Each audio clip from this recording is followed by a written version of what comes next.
안녕하세요. 예쁜 딸을 키우고 있는 40대 초반 여자입니다. 작년 이맘때 겪었던 충격적인 일이 떠올라 사연을 쓰게 됐어요. 저한테는 세상에 그 무엇과도 바꿀 수 없는 소중한 여동생이 있답니다. 피는 물보다 진하다는 말도 있는데 형제 귀하지 않은 사람이 어디 있겠나 싶으시죠? 제가 이렇게 끔찍하게 생각하는 여동생은 조금 특별한 동생이거든요. 바로 제 아가씨랍니다. 결혼 후 가장 좋은 점을 꼽으라면 저는 단연코 친동생 같은 아가씨가 생겼다는 점이에요. 원래 저는 위로 오빠만 있고 집안에서는 막내였죠. 그래서 저는 늘 주변의 자매인 친구들을 부러워했습니다. 자매는 왠지 피를 나눈 평생의 단짝 같은 느낌이랄까요? 저와 아가씨가 이렇게 지내기까지 우여곡절이 참 많았어요. 그래서 저는 아픈 기억은 이제 가슴에 묻어두려고 사연을 쓰게 됐습니다. 제가 아가씨를 만나기 전 저는 소개로 남편을 만나게 됐어요. 처음 남편을 봤을 때 사람이 참 순하고 착한 사람이라는 느낌이 들었습니다. 무슨 말을 해도 허허 하면서 웃는 남편 표정을 보는데 왠지 편안한 느낌이 들었어요. 그리고 왠지 이 남자 놓치면 안 될 것 같다는 생각이 들어서 먼저 데이트 신청을 했었죠. 그러다가 밥정이 들었는지 연애를 하게 됐고 남편의 청혼으로 결혼을 준비하게 됐었답니다. 그런데 평범했던 저희 집안과 달리 남편한테는 가족에 대한 아픔이 있었어요. 남편은 7살 때 아버지를 먼저 떠나보내고 25살 때 사고로 어머니까지 보내야만 했던 겁니다. 더 슬펐던 건 남편과 7살 차이가 났던 아가씨는 아버지 품에 제대로 안겨보지도 못했다는 사실이었죠. 전에 들으면서도 참 많이 울었던 기억이 나네요. 하지만 남편은 이런 자신의 처지가 마음에 걸렸는지 저희 집에 인사 가기 전 떨리는 목소리로 저에게 이런 말을 했습니다. 있잖아, 장인어른이랑 장모님이 날 마음에 안 들어 하시면 어떡하지? 부모 없는 자식이라고 삐딱하게 보는 사람들도 많잖아. 괜히 걱정되고 그러네. 우리 부모님들 그럴 분들 아니야. 오빠가 진정성만 하나만 잘 보여주면 다 좋게 봐주실 거야. 부모님을 뵙기도 전에 한껏 의기소침해진 남편을 보니까 마음이 짠했어요. 그래서 남편에게 걱정하지 말라면서 응원을 했죠. 그랬더니 그날 남편은 제 응원 덕분인지 부모님을 보자마자 무릎을 털썩 꿇더니 큰 소리로 이렇게 말하는 겁니다. 아버님, 어머님, 저 유정이 많이 사랑하고 아낍니다. 비록 부모님도 없고 가진 것도 별로 없지만 정말 평생 배신하지 않고 행복하게 해줄 자신 있어요. 별 볼 일 없는 사이로 보이시겠지만 든든한 사이가 될 수 있게 평생 노력하겠습니다. 남편이 대뜸 무릎을 꿇더니 두 주먹까지 불끈 쥐고 말하는 걸 보자 아버지는 갑자기 호탕한 웃음을 터뜨리며 말하셨어요. 자네, 어디 전쟁터라도 나가는 거야? 우린 다른 거 없네. 그냥 우리 유정이 사랑해주는 그 마음 하나면 됐어. 평생 아껴주고 사랑해준다는데 우리야 고맙지. 그리고 부모님께서 이 땅에 소중한 자식을 낳아주고 가셨는데 뵌 적 없어도 참 감사하네. 우리한테 너무 그러지 마. 앞으로 자네가 우리 사위이자 아들인데 가깝게 지내야지. 안 그런가? 믿어주셔서 감사합니다. 절대 이 믿음 배반하지 않고 잘 살겠습니다. 아버지는 어느새 눈물까지 글썽이는 남편을 꼭 안아주셨어요. 그 모습을 보는데 이런 게 가족이구나 싶은 생각까지 들었네요. 그렇게 저는 남편과 가족들의 축복 속에 결혼식을 올릴 수 있었죠. 그 중에서도 특히 저희 결혼을 축하해 준 사람이 아가씨였네요. 어찌나 성격도 싹싹하고 애교 많은 성격인지 처음 봤을 때도 오래 본 사이 같았습니다. 친하게 지내자던 아가씨는 정말 그 후로 저희 집에 자주 놀러 왔어요. 워낙 애교 있는 성격이라 그런지 불편한 것도 없었죠. 게다가 성격도 털털해서 제가 뭘 해줘도 다 좋아했었습니다. 특히 신혼 초 때는 요리를 하다가 음식을 망치기 일쑤였는데 그때 당황한 저를 도와주면서 이런 장난도 쳤어요. 새언니, 다 잘하는 줄 알았는데 못하는 게 있었네요. 제가 간을 다시 맞춰볼게요. 아가씨야말로 요리를 어쩜 그렇게 잘해요? 나보다 한참 어린데 요리만 보면 나보다도 언니 같아요. 이 실력이 괜히 나오는 게 아니에요. 이게 다 자식들만 남겨두고 먼저 간 엄마 덕분에 생긴 능력이랄까요? 네? 아, 그런 뜻은 아니었는데 미안해요. 장난이에요, 장난. 하려고 하다 보면 다 늘어요. 너무 쉬워서 새언니도 금방 뚝딱뚝딱 하게 될 거예요. 아가씨는 능청스러운 장난도 잘 쳤는데 가끔 제가 당황스러울 정도였답니다. 홀몸일 때도 이렇게 친절한데 임신했을 때는 어땠는 줄 아시나요? 결혼하고 얼마 지나 임신했을 때는 아가씨가 저 몰래 남편이랑 파티까지 준비해 줬다니까요. 퇴근하고 와보니까 식탁에 케이크와 함께 아기 신발이 올려져 있는 게 보였죠. 놀라서 제가 물어보니까 아가씨는 별거 아니라는 듯 이렇게 말했습니다.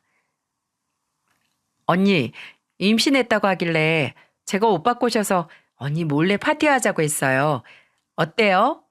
마음에 들어요? 이런 거 정말 해보고 싶었어요. 좋고 말고요. 근데 아직 임신 초기인데 애기 신발에 베네 쪼그리까지 다 준비해 온 거예요? 아, 그게 임신 초기에 애기 신발이랑 베네 쪼그리 사두면 건강한 아이가 태어난대요. 그래서 우리 조카 건강하게 잘 태어나라고 사온 거예요. 잘 보이는 곳에 올려둬요. 아가씨, 진짜 고마워요. 나중에 아가씨 시집 가면 이거 다 기억했다가 나도 다 챙겨줄게요. 저는 아가씨의 마음이 참 고마웠어요. 사람이 생각은 쉬워도 실천하기까지는 참 어렵지 않습니까? 간호사로 일하느라 바쁘고 피곤할 텐데도 꼭 이렇게 챙겨주는 게 고마웠죠.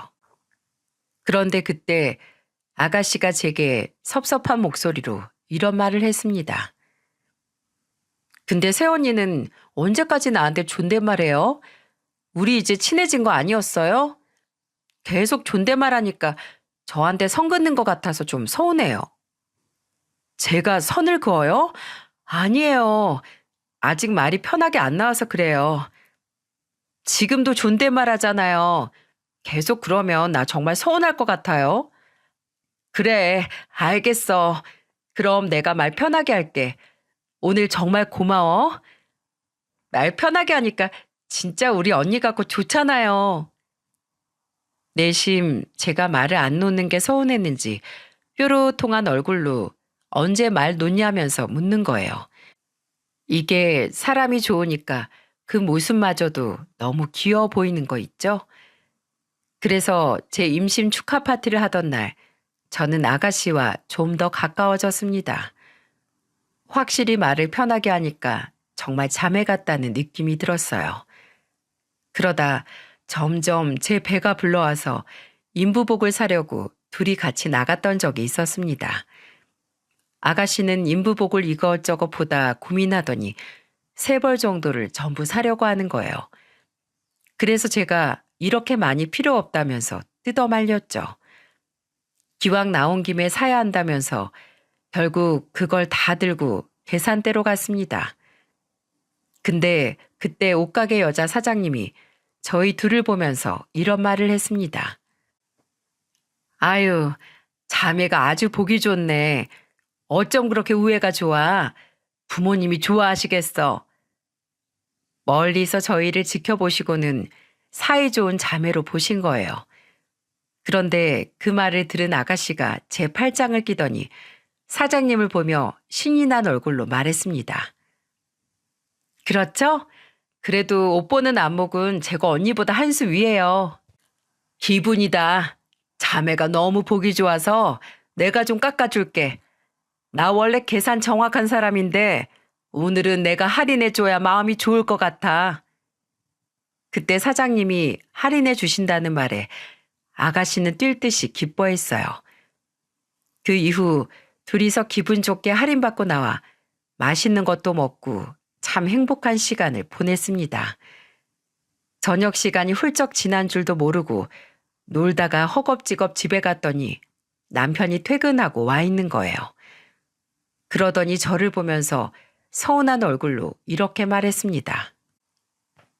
누가 보면 내 동생 정미가 당신 친동생인 줄 알겠어. 정미한테 새언니 생긴 게 아니라 형부 생긴 거 아니야? 다음에 정미 만나면 나한테 형부라고 하라고 해야겠다. 근데 당신 어떻게 알았어? 오늘 인부복 사러 갔는데 아가씨랑 나랑 자매인 줄 알고 옷가게 사장님이 할인도 해줬어. 진짜? 와, 내가 진짜 형부였어? 둘이 잘 지내니까 내가 다 좋다. 고마워. 나는 친오빠여도 속내 털기 힘든데 당신한테는 편한가 봐. 남편은 제가 아가씨와 잘 지내는 걸 좋아했어요. 정말 자기가 형부가 아닐까 싶다면서 투덜거리기도 했죠. 그런데 아가씨가 저한테만 잘하는 사람이 아니었다니까요. 제가 남편과 명절이라 친정에 가야 했는데 그때 저희 집에 와서 한우 고기를 주는 겁니다. 그러면서 제게 이렇게 말했어요. 새언니, 이거 한우 고기예요. 친정 갈 때 가져가요. 이게 뭐야? 아니 이걸 왜 날 주는 거야? 그래도 명절인데 시댁에서 챙겨주는 게 있어야죠. 원래 저랑 오빠가 각자 엄마 역할, 아빠 역할 하면서 둘이 살았어요. 그러니까 나는 엄마처럼 새언니 친정 갈 때 빈손으로 가지 말라고 이렇게 챙겨주는 거예요. 아우, 뭘 이런 걸 챙겨. 괜찮아. 가져가요. 어차피 나 시집 가면 그땐 이렇게 하지도 못해요. 저는 아가씨가 직접 준비했다면서 건네는 한우 고기를 받고 어안이 벙벙했어요. 부모님 먼저 떠나보내고 둘이서 의지하고 살았기 때문에 이런 부분까지 전부 챙기고 싶었나 봅니다. 정말 남매 간의 우애 보기 좋지 않습니까? 친정에 한우 고기를 들고 가니까 엄마는 놀란 얼굴로 저를 보며 말했어요. 사돈 처녀가 이렇게 속이 깊어. 우리가 이 귀한 걸 어떻게 받아? 그러자 남편은 멋쩍은 표정으로 엄마를 보며 말했죠. 장모님, 그냥 편하게 받아주세요. 아유, 사돈 처녀한테 잘 먹겠다고 꼭 좀 전해줘. 그리고 갈 때 내가 음식 좀 싸줄 테니까 사돈 처녀 갖다 주고. 아버지는 옆에서 엄마를 보면서 넉넉하게 챙기라면서 호들갑이었어요. 가족들이 그때 아가씨 마음 씀씀이에 감동해서 훈훈한 명절을 보냈죠. 아버지는 저를 보면서 이런 말씀까지 하셨습니다. 이래서 결혼은 사람을 보고 해야 되는 거야. 사돈처녀 성품이 참 보기 좋네.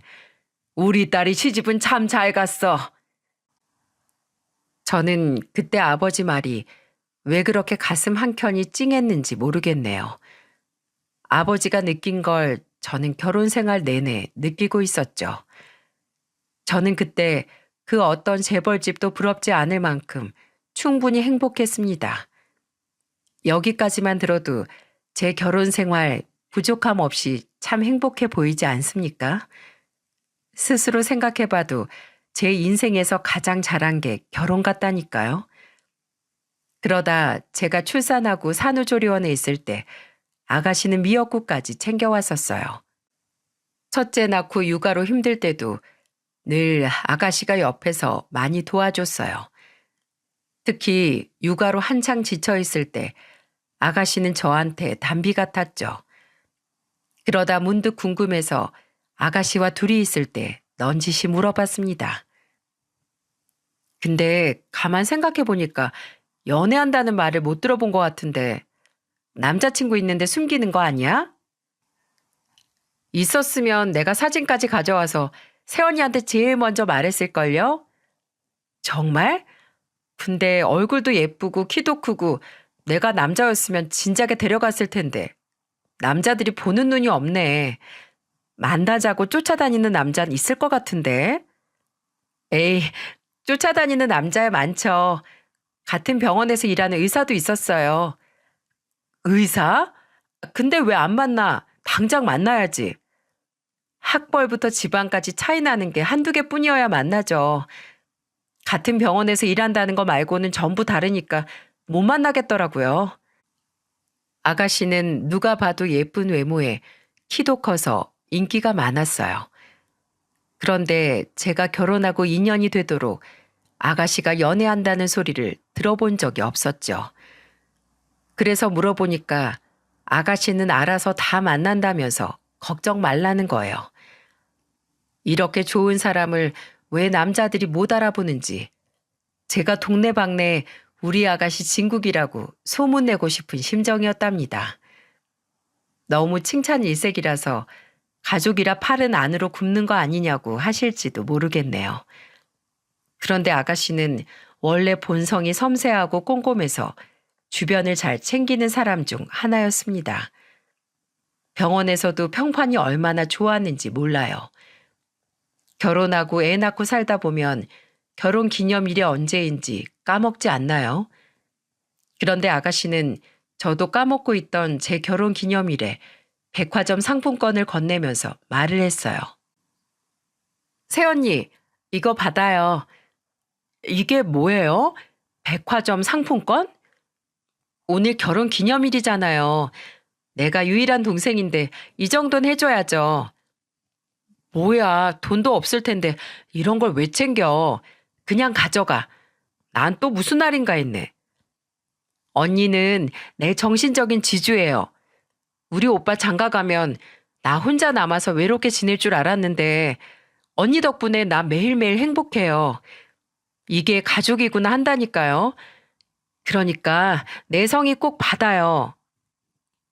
아가씨는 저한테 고맙다면서 제 손에 백화점 상품권을 쥐어주는 게 아니겠어요? 그러면서 조카 봐주겠다고 남편이랑 둘이 데이트하고 오라면서 등을 떠미는 겁니다.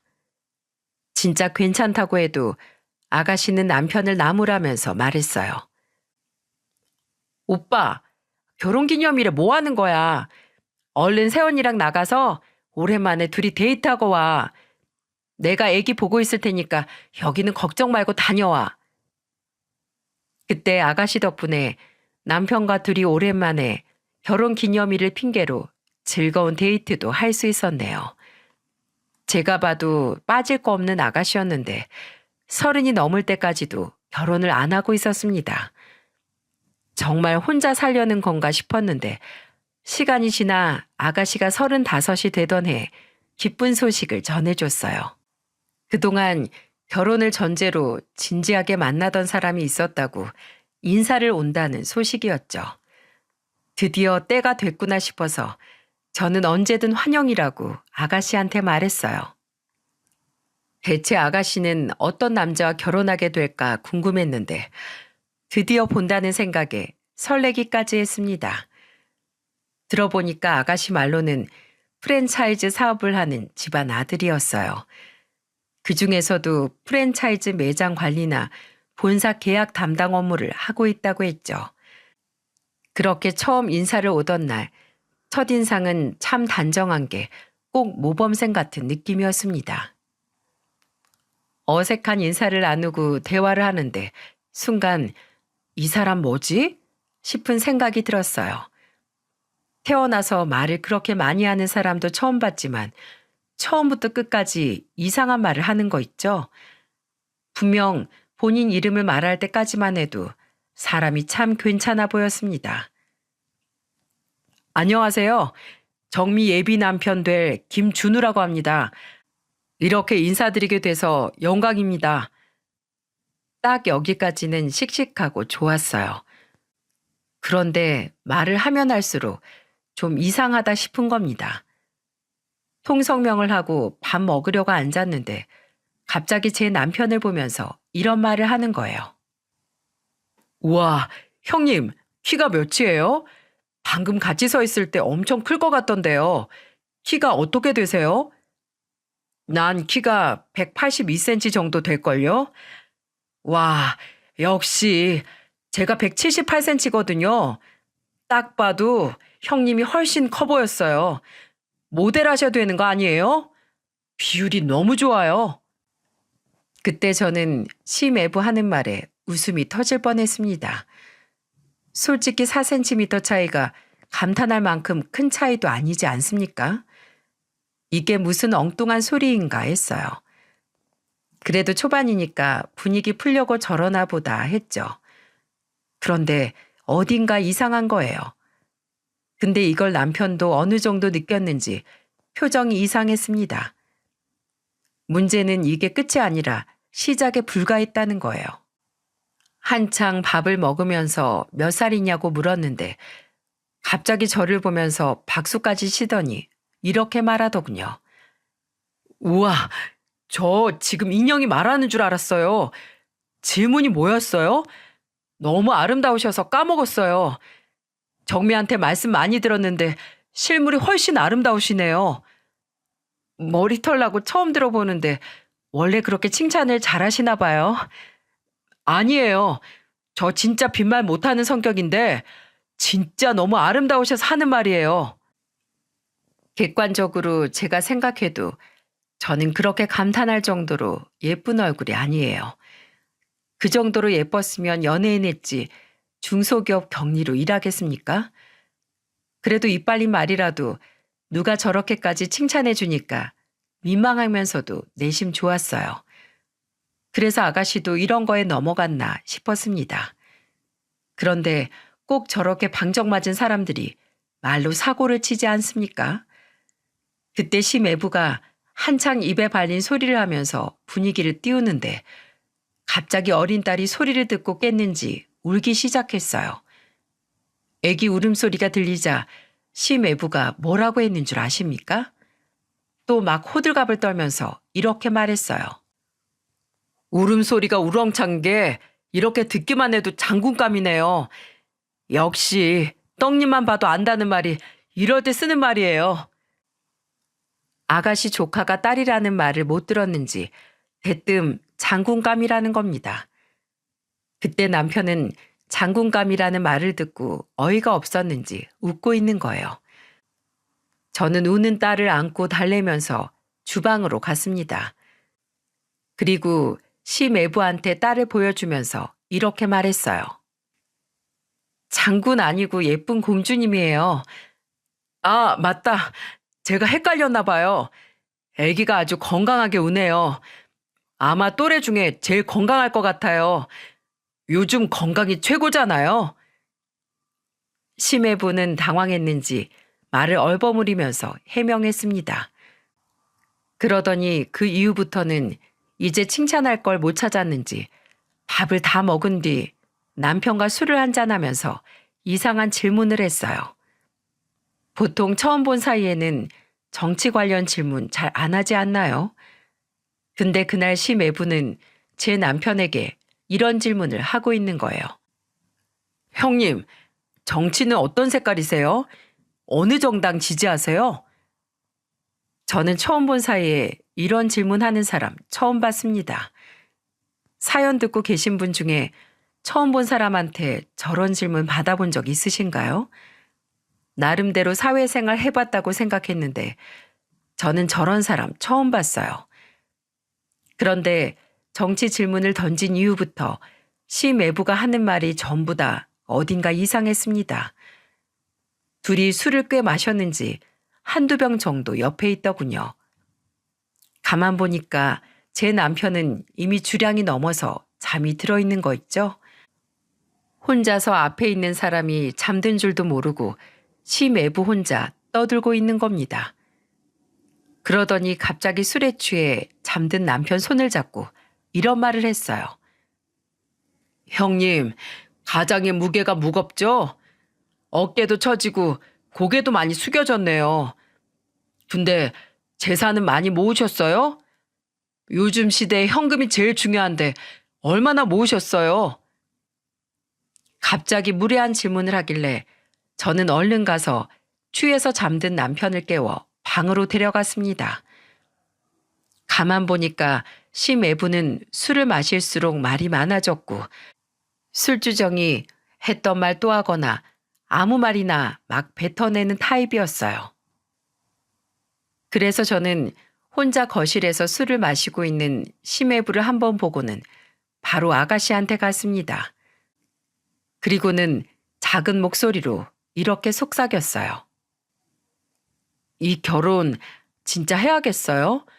사람이 생긴 건 멀쩡한데 입만 열면 너무 깬다. 그리고 잘난 척도 심하고 허풍도 좀 있는 것 같고 돈 좀 있다고 유세 부리는 것도 아니고 왜 남의 재산은 얼마나 있냐고 물어보는 것도 이상하잖아. 아유, 언니, 그거 다 분위기 살리려고 그런 거예요. 걱정 말아요. 나도 사람 볼 줄 알아요. 알잖아요. 사실 아가씨는 섣불리 사귀질 않는 사람이었죠. 오죽하면 같은 병원 의사의 고백도 태자를 아꼈어요. 그만큼 아가씨는 사람은 사귀기 전에 신중하게 생각해보는 사람이었습니다. 그래서 그때 처음 심애부가 인사 왔을 때도 조금 특이한 사람이구나 생각했어요. 그래서 저와 남편은 아가씨 안목을 믿고 결혼을 허락했답니다. 항상 외롭고 쓸쓸했던 아가씨가 행복하기만을 바랬죠. 오히려 저렇게 촐싹맞은 사람이 아가씨 옆에 있으면 웃을 일이 많아지지 않을까 싶었습니다. 그렇게 결혼식을 올린 뒤 아가씨는 고급 빌라에서 신혼을 시작하게 됐죠. 그때는 심외부까지 다 같이 모여 즐거운 시간을 보내기도 했어요. 그런데 행복이 갑자기 찾아왔던 것처럼 불행도 예고 없이 찾아왔습니다. 딱 정확하게 아가씨가 결혼한 지 1년 4개월이 지났을 무렵부터 아가씨가 변하기 시작했어요. 한 번은 심외부까지 다 같이 모여 외식을 하는데 아가씨가 통 못 먹고 있는 겁니다.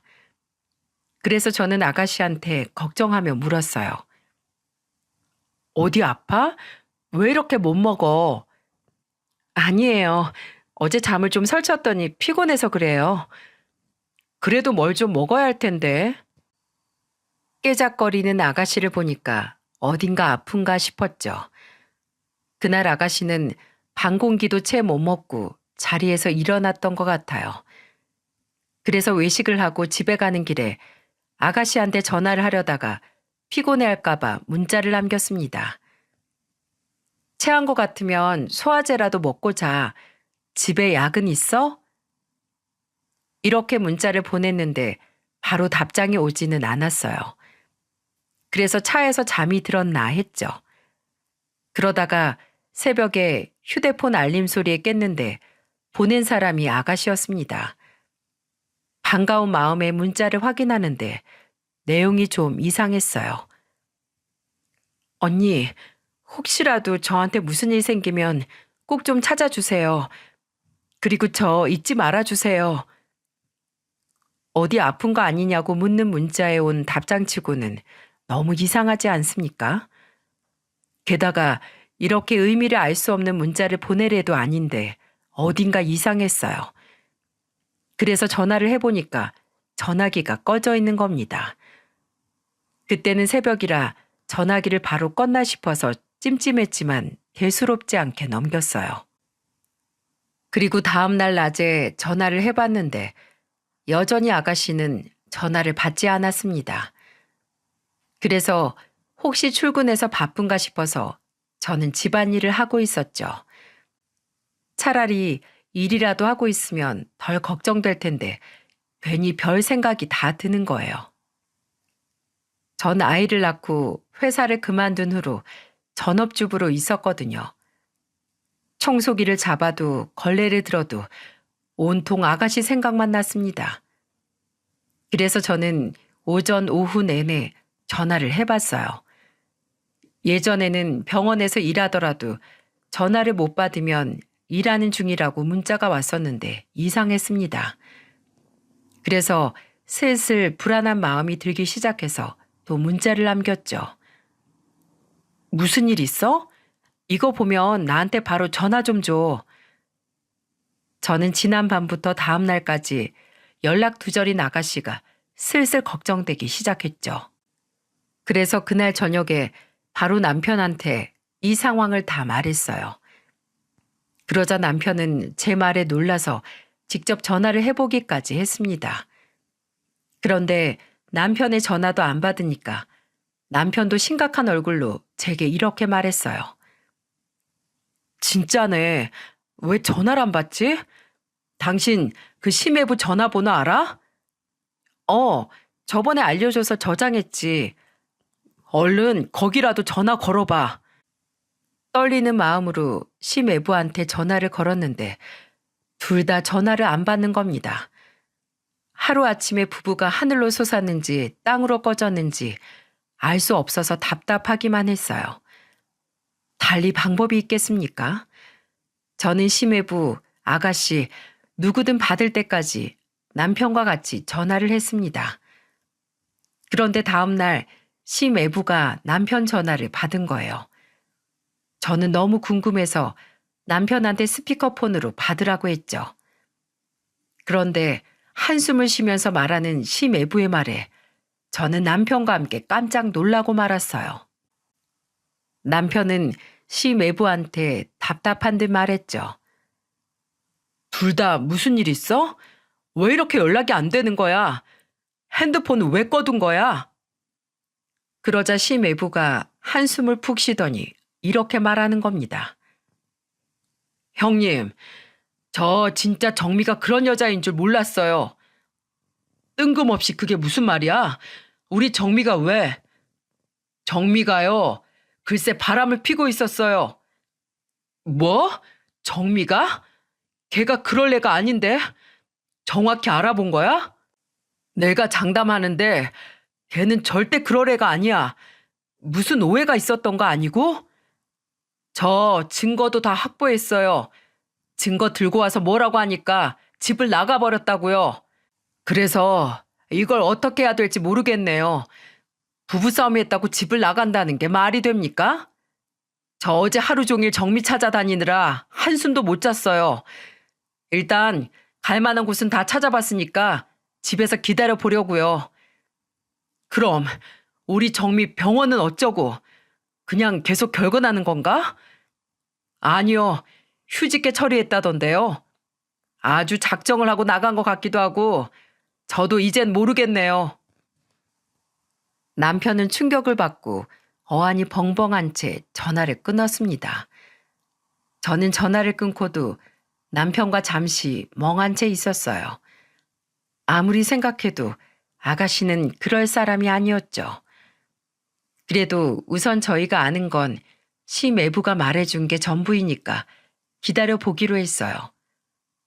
우선 아가씨를 기다렸다가 나타나면 자초지종을 물어보려고 했죠.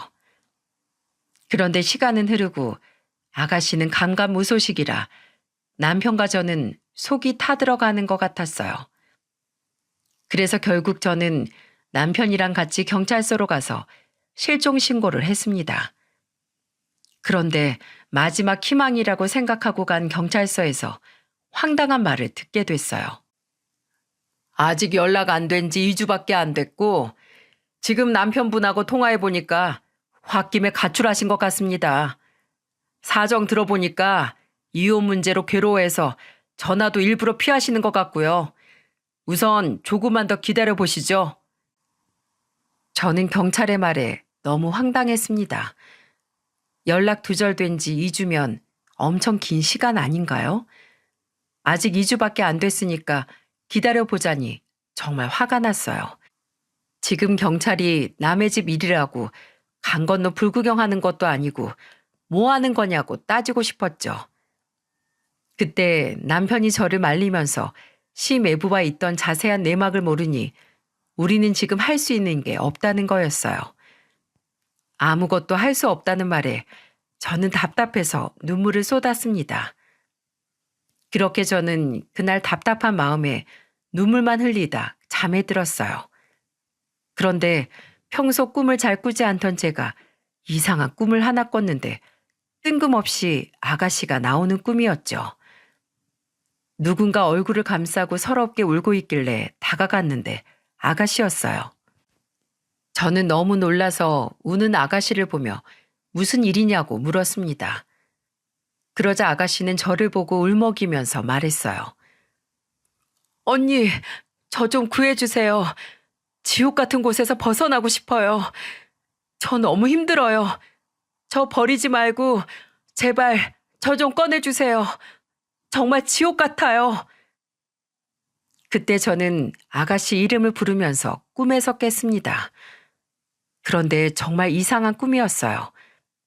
게다가 너무 생생해서 금방이라도 옆에서 아가씨가 울다 간 것 같았죠. 그 순간 저는 더 이상 시 매부 말만 듣고 가만히 있으면 안 되겠다고 생각했습니다. 그래서 자고 있던 남편을 깨워서 다급하게 말했어요. 여보, 아가씨 내가 찾아봐야겠어. 우리 이렇게 기다리지 말고 직접 찾자. 분명 뭔가 있어. 100번을 생각해봐도 아가씨는 바람필 사람이 아니잖아. 시 매부라도 감시하자. 저는 남편한테 아무리 생각해도 이상하다고 직접 찾자고 제안했습니다. 그러자 남편도 제 말에 동의하고 같이 찾아보기로 했어요. 그래서 제가 생각해낸 방법은 딸이 어린이집에 가는 시간에 아가씨가 살던 고급 빌라 앞에서 잠복하는 일이었어요. 어설퍼도 치밀하게 준비했어요.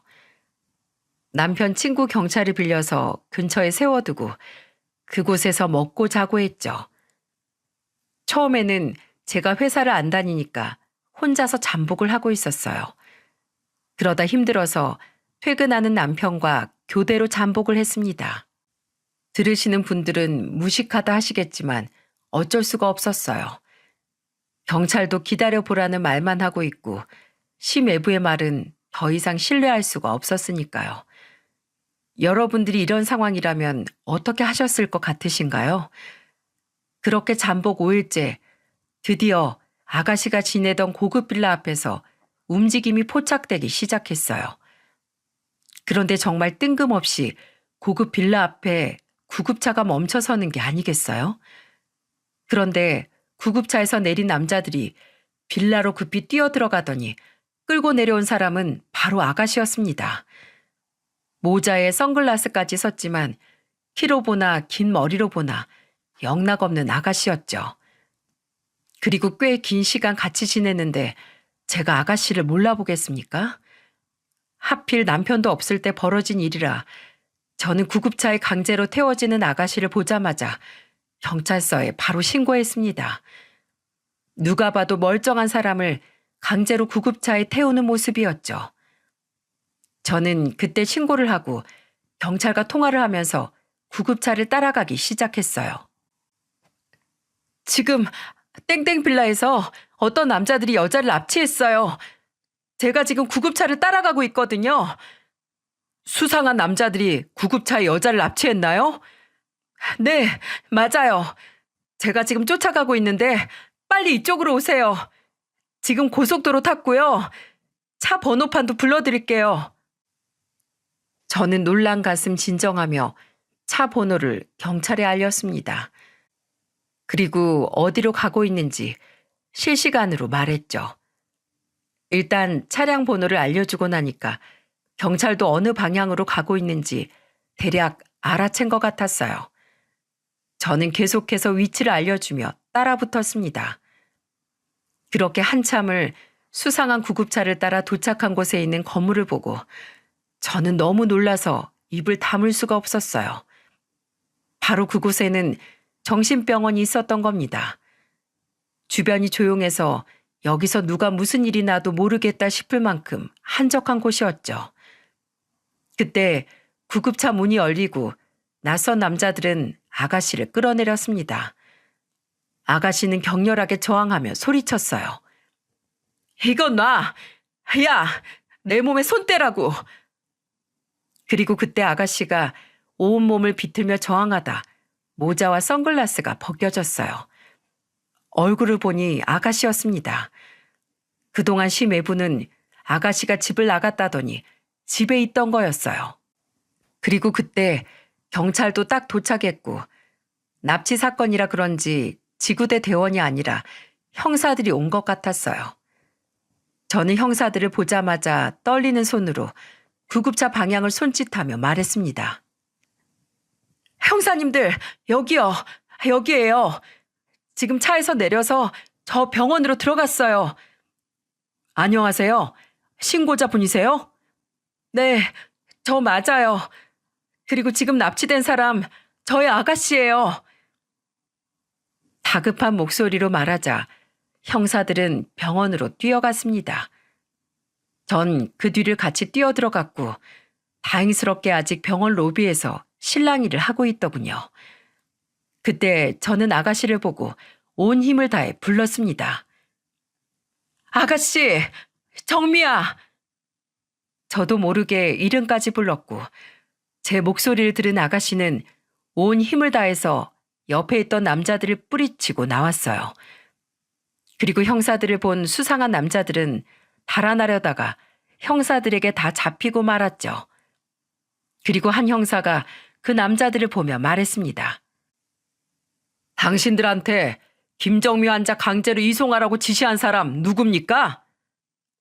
아가씨를 납치할 때는 그렇게 행동대장 같던 사람들이 서로 눈치만 살살 보고 있는 거예요. 그때 담당 의사로 보이는 사람이 차트를 들고 내려오는 것 같았습니다. 그러자 형사는 다시 한번 협박에 가까운 말을 했죠. 당신들 납치 감금으로 긴급 체포하겠습니다.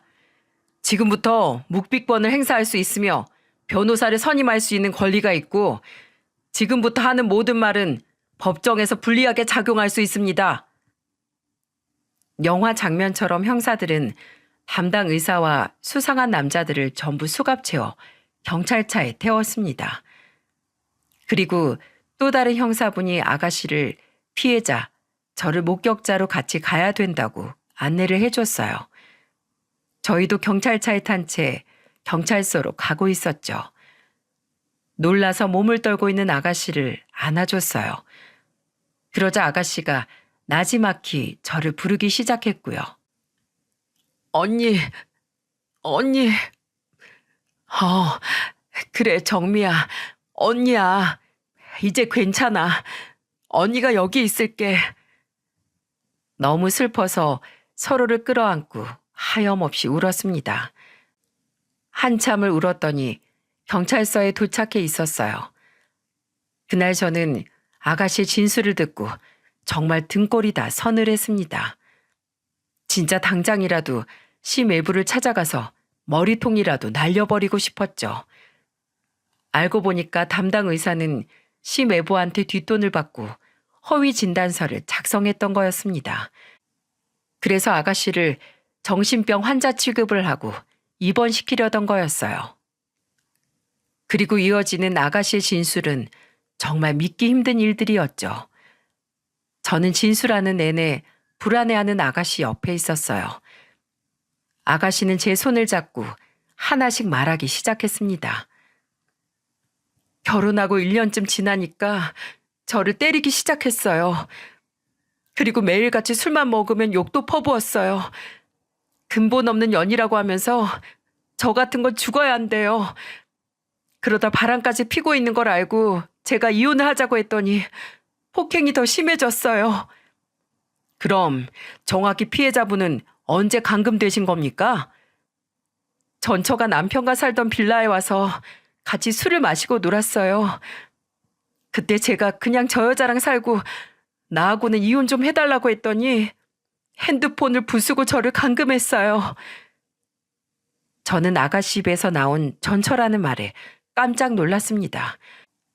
알고 보니까 심외부가 초혼이 아니었던 거예요. 이거 완전 사기 결혼 아닙니까? 사기 결혼도 모자라서 외도의 폭행까지 그야말로 쓰레기 종합 세트였던 거예요. 그런데 진술을 들어보니까 심애부는 전처를 집안까지 불러 아가씨를 조롱하기까지 했었죠. 아가씨를 감금하기 전 전처와 아가씨 들으라는 듯 이런 말을 했었다고 했어요. 저 여자야? 얼굴 반반하네. 근데 난 왜 불러? 부를 수도 있지. 보고 싶으니까 부르지. 난 일부 다처제인 아프리카 사람들이 부럽더라. 꼭 한 여자만 사랑하라는 법이 있나? 한심하다 한심해. 아직도 그러고 사냐? 어차피 너도 내 돈 보고 만나는 거잖아.